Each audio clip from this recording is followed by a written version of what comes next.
জলপাইগুড়ির রাজবাড়ী দিঘিতে সাঁতার কাটতে নেমে নিখোঁজ হয়ে যাওয়া যুবকের দেহ উদ্ধার। জানা গেছে মৃত যুবকের নাম রানা বসাক। সে বজ্রাপাড়া এলাকার বাসিন্দা ছিল। উল্লেখ্য, গতকাল কয়েকজন বন্ধুর সঙ্গে রানা রাজবাড়ী দিঘিতে সাঁতার কাটতে নামে। এরপর পুকুরে মাঝামাঝি গিয়ে হঠাৎই তলিয়ে যায় সে।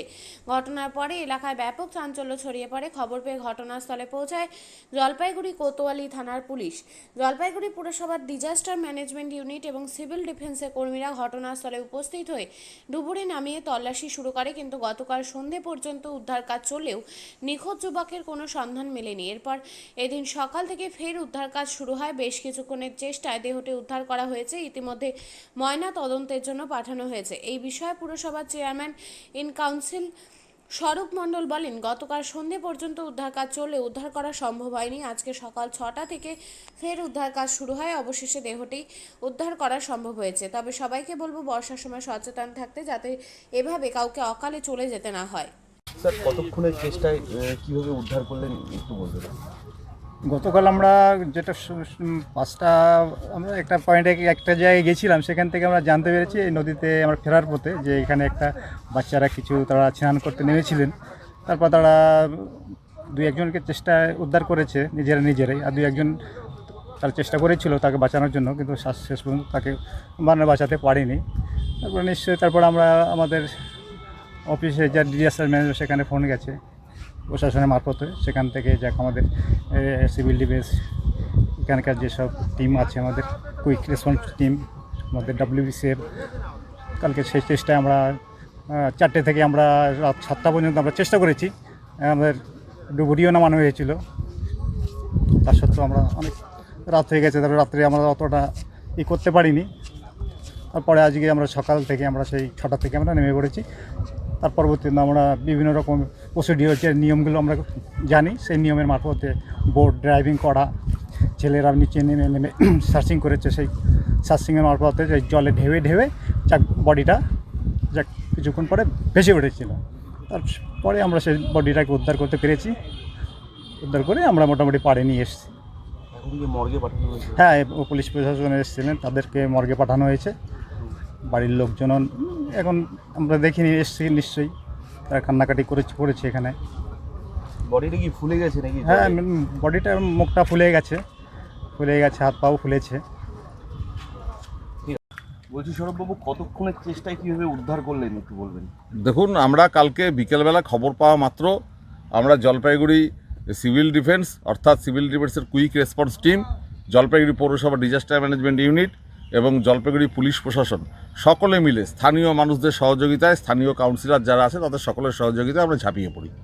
আপনারা দেখেছেন কালকে যে search and rescue operation operate করতে করতে রাত হয়ে গিয়েছিল, যার ফলে কালকে রেস্কিউ অপারেশন স্থগিত রেখে আজকে আবার আমরা ভোর 6টা থেকে ঝাঁপিয়ে পড়ি। এবং আমাদের দেখুন, কিছু টেকনিক থাকে, কিছু প্রসিডিওর মেনটেন করে কাজ করতে হয়। অর্থাৎ তিস্তা নদীতে আপনার সার্চ অ্যান্ড রেস্কিউ অপারেশন কীভাবে অপারেট হবে, আবার করলা নদীতে কীভাবে হবে সেটা কিন্তু আলাদা। আবার একটা বড় দিঘিতে কীভাবে করা যায়, ছোট পুকুরে কীভাবে করা যায়, এগুলো সব কিছুরই আপনার পরিস্থিতির উপর বিচার করে আমাদের এই অপারেশনগুলোকে অপারেট করতে হয়। আজকে এই রাজবাড়ির দিঘি, এটা অনেক বড় দিঘি, সেই জায়গায় আমরা যে প্রসিডিওর অ্যাপ্লাই করেছি তাতে কিন্তু আমরা সফলতা পেয়েছি। দেখুন, 24 ঘন্টার আগে কিন্তু আমাদের ছেলেরা বডি উদ্ধার করতে পেরেছে। তাই আমার মনে হয় যে দেখুন, আপনাদের মাধ্যমে এই বার্তাও আমরা দিতে চাই অভিভাবক এবং অভিভাবিকা বৃন্দ যারা আছেন তাদের সকলের কাছে, অর্থাৎ গার্জেনদের কাছে, যে দেখুন, এই বর্ষার সময় যেখানে নদ নদী একদম ভরা, যেখানে দিঘি পুকুর সমস্ত কিছু ভরা, জলে ভরা, এই সময় ছোট ছেলেমেয়েরা যারা জলে নামছে, যারা হয়তো সাঁতার জানে না বা যারা অল্প সাঁতার জানে, আপনাদের কাছে আমাদের বিনম্র আবেদন, আপনারা আরেকটু সতর্ক হন, যাতে এরকম কোনো দুর্ঘটনা না ঘটে, যাতে এরকমভাবে একটি ছেলে যে পড়াশোনা করছে সে এই অকালে তার প্রাণ চলে না যায়। আমরা পাশাপাশি কৃতজ্ঞতা জ্ঞাপন করব, ধন্যবাদ জানাবো জলপাইগুড়ি আমাদের যে জেলা administration, Jalpaiguri police administration, civil ডিফেন্সের কুইক রেসপন্স টিম এবং জলপাইগুড়ি পৌরসভা ডিজাস্টার ম্যানেজমেন্ট ইউনিট সহ স্থানীয় কাউন্সিলর বা স্থানীয় মানুষ যারা আছেন প্রত্যেককে। কী অবস্থায় পেলেন? দেখুন, আমরা সমস্ত কিছু আমাদের যেগুলো ডেকোরাম সেগুলো মেনটেন করে আমরা পুলিশের হাতে তুলে দিয়েছি বডি। তো সেক্ষেত্রে আমরা জলের উপর আমাদের যে প্রসিডিওর চলে, অর্থাৎ জলকে আপনার ঢেউয়ের মাধ্যমে বডি রিকভারি করার একটা টেকনিক আছে, আমরা সেটাই অ্যাপ্লাই করেছি। তার ফলে আমরা পেয়েছি এবং দিঘির মাঝখানেই পেয়েছি, সেখান থেকে আমরা তুলে নিয়ে আমরা ঘাটে নিয়ে এসেছি। নাম পরিচয় কিছু জানা গেছে? নাম জানি, রানা বসাক, যতটুকু জানা গেছে, এবং সে তার আরও 2 বন্ধুর সঙ্গে জলে নেমেছিল এরকম খবর আছে। বজরাপাড়ার ছেলে, এবং আমাদের যে আনন্দ মডেল স্কুল সেখানে মধ্যে ক্লাস 11-এর পরে মানে পড়তো, এরকম আমরা জানতে পেরেছি। তবে একদম অল্প বয়সের ছেলে এইভাবে অকালে চলে গেল, 16-17 বছরের ছেলে, সেটা আমাদের কাছে খুব বেদনাদায়ক। বন্ধুদের সাথে এসেছিল? আমরা তাই শুনেছি। আপনিও কি মুরগি প্রতিপালন করে আর্থিক লাভের মুখ দেখতে চান? হরেক রকম প্রজাতির মুরগির শাবক লালন পালন করে বিক্রয় করে লাভবান হতে পারবেন খুব সহজেই। তাহলে আর চিন্তা নেই, আপনার জন্য প্রচেষ্টা নিয়ে এসেছে সেই সুযোগ। একই ফার্মে হরেক রকম প্রজাতির মুরগি পেয়ে যাবেন এখানে রয়েছে করকনাথ মুরগি, এছাড়াও আছে গিনি, ফ্রিগেল, টার্কি দেশি, এছাড়াও কোয়েল মুরগির শাবক। পাইকারি এবং খুচরো বিক্রয় করা হয়। যারা মুরগি পালন করে লাভবান হতে চান তাদের সকলকে আহ্বান জানাই আমরা। আজই চলে আসুন আমাদের প্রতিষ্ঠানে। আমাদের ঠিকানা মহারাজাহাট, রায়গঞ্জ, উত্তর দিনাজপুর। মোবাইল নম্বর 8250428960, 8145717292, 9907063902। শিক্ষাই জাতির মেরুদণ্ড।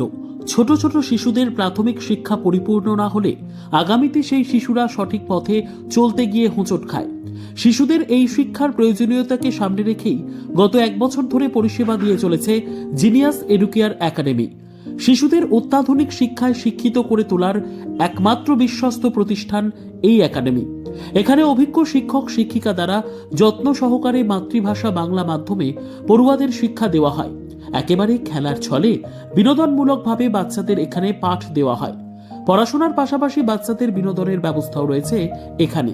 তাই আপনার বাচ্চাকে ছোট থেকে অভিনব শিক্ষায় শিক্ষিত করে মানুষের মতো মানুষ করে তুলতে হলে এই শিক্ষা প্রতিষ্ঠানের উপরে ভরসা করতেই হবে। আমাদের ঠিকানা জিনিয়াস এডুকেয়ার একাডেমি, স্থান ঘুঘুডাঙ্গা মোড়, পোস্ট ভূপালপুর, রায়গঞ্জ, উত্তর দিনাজপুর। মোবাইল নম্বর 9563630109 অথবা 7029042308।